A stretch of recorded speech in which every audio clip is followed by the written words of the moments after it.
Perhaps one of the most photographed events in New Orleans is Mardi Gras. Rex is the longest running parade in the city, having just recently celebrated its 150th year in 2022. One of the most iconic and most frequently remediated elements of the Rex parade is the king himself, seated atop a float for at least 75 to 100 years. Little about the float has changed. The thing is, it's hard to tell aside from the quality of the picture and perhaps the date it was posted which year the float is from. For example, the three pictures on this slide are nearly identical, and even I don't know exactly when they were from.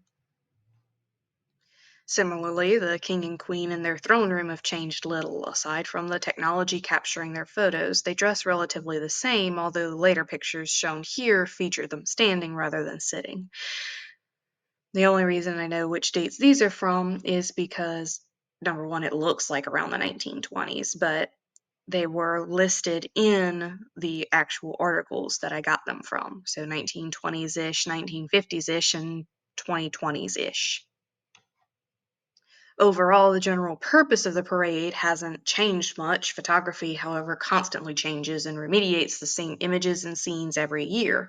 Saturation of the market, so to speak, with these images leaves a lot to the imagination.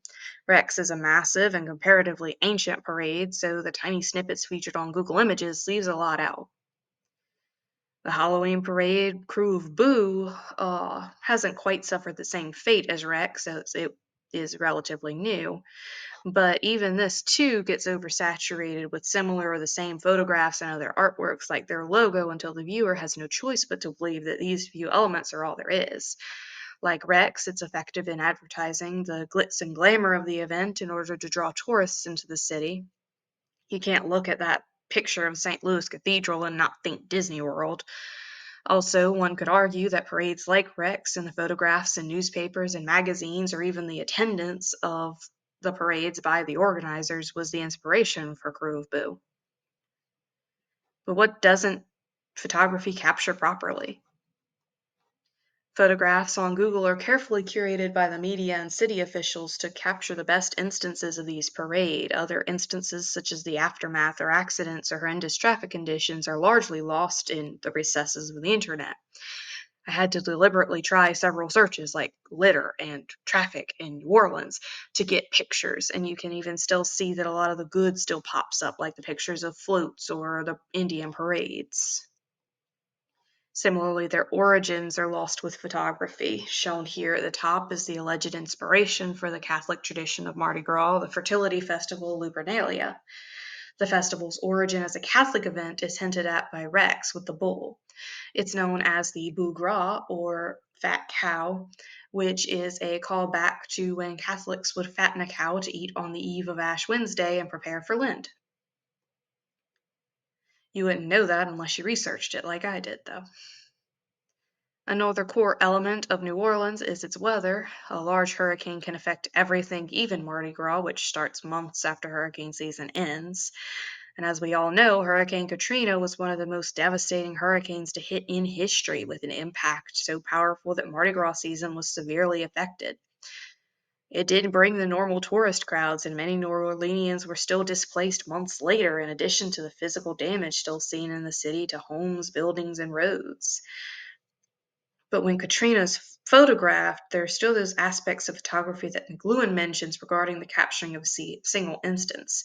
Even those close to the area, like myself and my family, didn't witness the pure destruction until later. The constant remediation of Katrina also lends a little to the concept of numbness. You see constant resurfacing, especially around August, of photographs from the storm in New Orleans. For those of us that weren't born yet or were very young, specifically those of us who weren't in New Orleans, and especially those who weren't in the state, you can get a little disconnected. The prominence of Katrina in media, as with the large quantity of anything in media, can promote a sense of numbness and desensitization for the audience, especially when looking at other storms which are overshadowed in media presence by Katrina, even when looking for storms in Louisiana. So what is lost? When searching for hurricanes in New Orleans or hurricanes in Louisiana, Katrina is by far the most represented storm. Well, the reason is, at least in part due to the damage it caused, the oversaturation of the market makes it seem like New Orleans hasn't had its fair share of weather-related struggles since then, which is a false impression. This, in combination with efforts from city officials and other sources that aim to promote tourism in the state, makes New Orleans seem like it's hardly had any weather related issues in almost 2 decades. These are some recent images from flooding that wasn't even, probably not even the last 2 years. And you still see when you search recent events, Katrina pops up. In general, one could use photography to say anything. Photography is a tool that the media and New Orleans officials can use to promote all the good, happy things that they need to draw attention to the city for the purpose of tourism. Like a museum, photography is carefully chosen and curated to create a specific aura of the subject or the exhibit, in this case, New Orleans. For example, here's my curated collection of New Orleans. I spent a lot of time driving through this route as a chronically ill patient to the hospital. I visited multiple times a year. These streets, though, don't necessarily show up when you search New Orleans, but they're what appears when I think New Orleans. These are photos taken from Google Maps because it's hard to think of photography at 6 a.m. on the way to a doctor's appointment that capture what probably is 80 to 90% of my experience with New Orleans, and especially my personal experience. This, on the other hand, is what comes up when I search New Orleans in Google. Anyone who hasn't been to New Orleans or was only here for a short time would probably have many of these in their mental museum of New Orleans. Photography of New Orleans is a museum of the city, but it's not a museum for education, it's a museum for entertainment. Like Disney World, New Orleans photography is carefully curated to show one of the happiest places on earth and ignores things like the long waits or the crowded claustrophobic streets or possible nudity on Bourbon Street. Only very certain bad things are shown, either when it benefits the photographer or whoever posts it, or when it's so prominent that it can't be ignored without looking bad for the city. McLuhan states that the photograph extends and multiplies to the proportions of mass produced merchandise.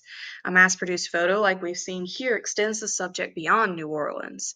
The same things are featured hundreds of images across time, space, photographers over and over, with constant improvements in photographic techniques and technology.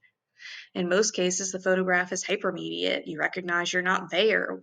You see the screen of your phone or the page in a magazine, but the immediacy of photography with the help of technology like AR and VR is steadily increasing. And the remediation of photography is kind of really well executed in these three photographs, all on Bourbon Street. And you can't see it in the first picture because it's a different angle, but the two pictures show the exact same sign of mango daiquiris.